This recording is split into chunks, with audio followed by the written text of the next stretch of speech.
राजस्थान की लड़ाई या ये कहें कि कांग्रेस अध्यक्ष पद के लिए जो मचा घमासान है अब राजस्थान से निकल के दिल्ली में आ गया है। दो नए डेवलपमेंट हैं और उसी के संदर्भ में आज की ये चर्चा होगी आवाज अड्डा में। एक, अशोक गहलोत ने कह दिया साफ कि वो अध्यक्ष पद का चुनाव नहीं लड़ेंगे, आगे वो क्या होगा उनका, और उन्होंने सॉरी बोला है। जो कुछ भी घटनाक्रम राजस्थान में हुए, जो भी कुछ वहाँ पे हुआ, उसके लिए उन्होंने सॉरी बोला है और सोनिया गांधी से उनकी मुलाकात हुई। दूसरा बड़ा डेवलपमेंट ये हो रहा है कि दिग्विजय सिंह जी अब पर्चा भर रहे हैं और चुनाव लड़ रहे हैं। तो अगला अध्यक्ष कौन होगा, क्या अब रेस से बाहर हो चुके हैं गहलोत जी, तो इनमें से कोई हो रहा है या क्या होगा।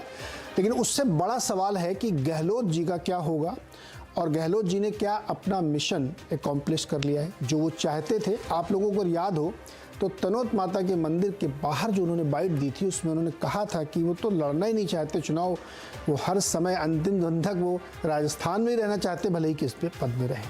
तो क्या उसी संदर्भ में इसको देखा जाना चाहिए। एक रिपोर्ट देखिए तमाम घटनाक्रम की, उसके बाद चर्चा करेंगे।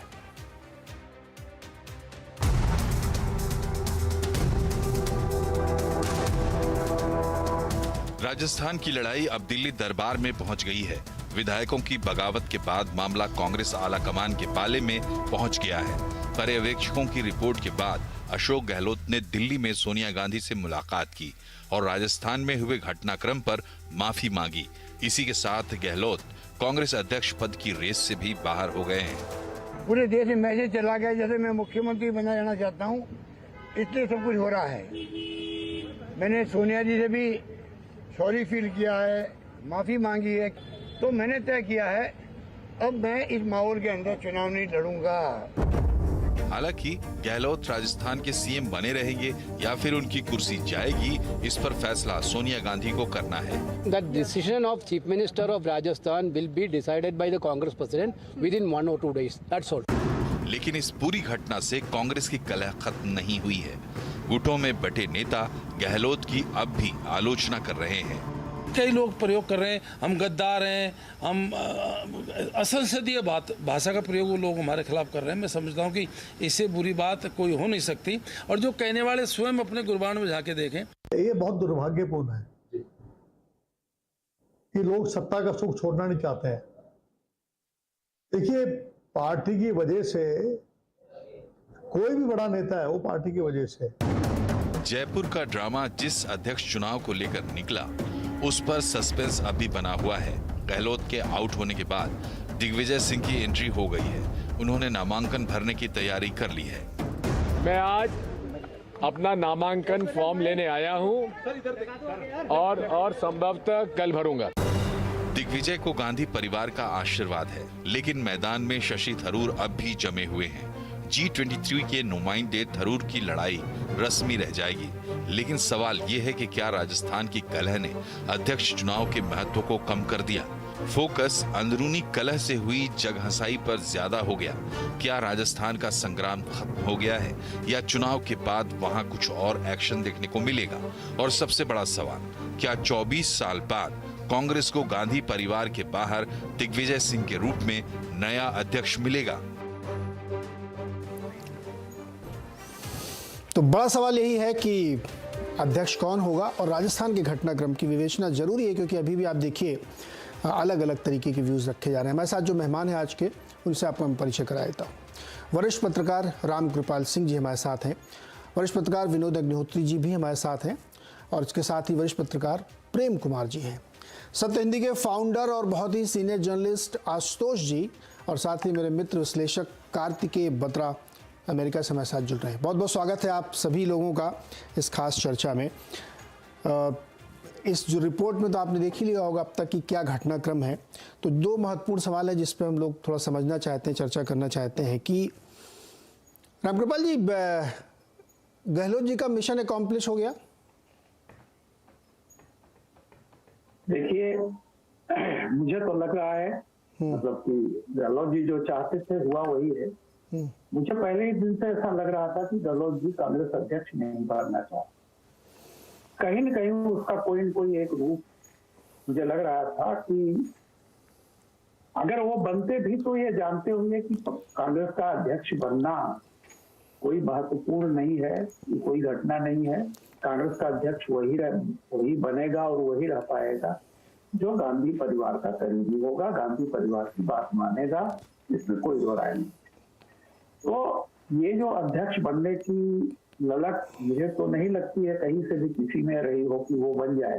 ये अलग, अब दिग्विजय सिंह आगे बढ़ रहे हैं, शशि थरूर जी हैं, आज पवन बंसल जी का भी नाम आ रहा है।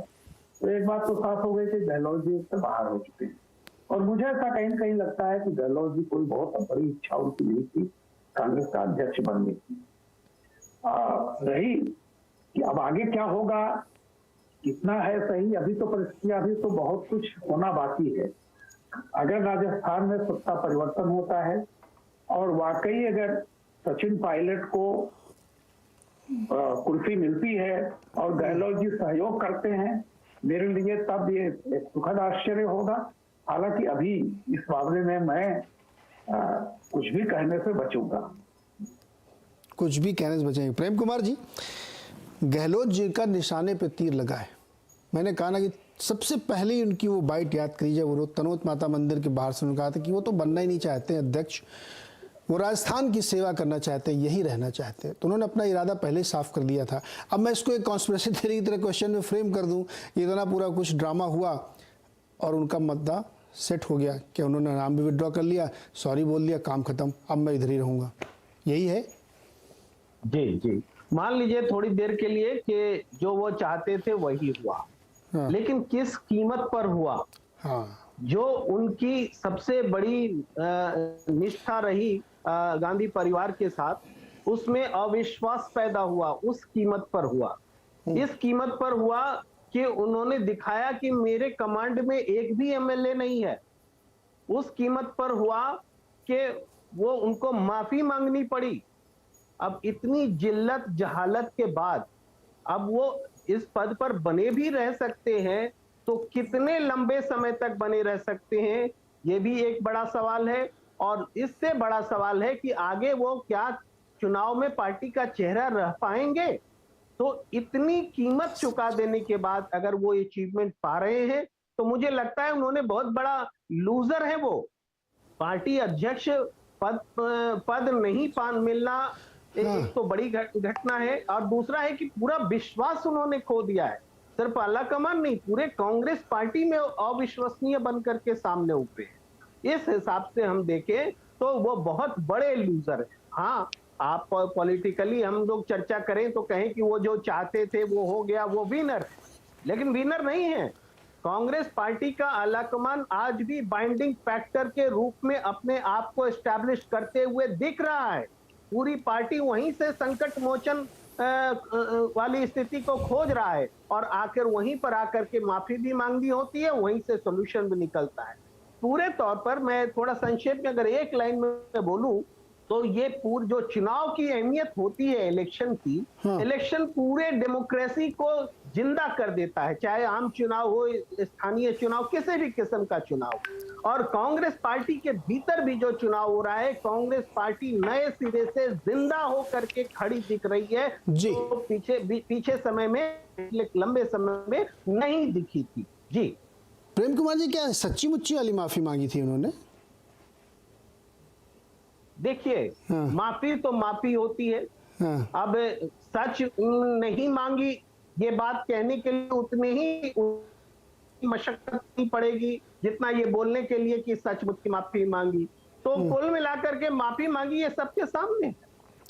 नहीं तो जिन विधायकों, आपके हिसाब से जिन विधायकों के वजह से उनको माफी मांगनी पड़ी, उनको अपने मंत्रिमंडल से बाहर कर दें? हाँ, ये आपका सवाल बहुत इनोसेंट है। तो ये जो स्थिति पैदा हुई प्रेम कुमार जी आप हंस रहे हैं। जो स्थिति पैदा हुई कि ये लोग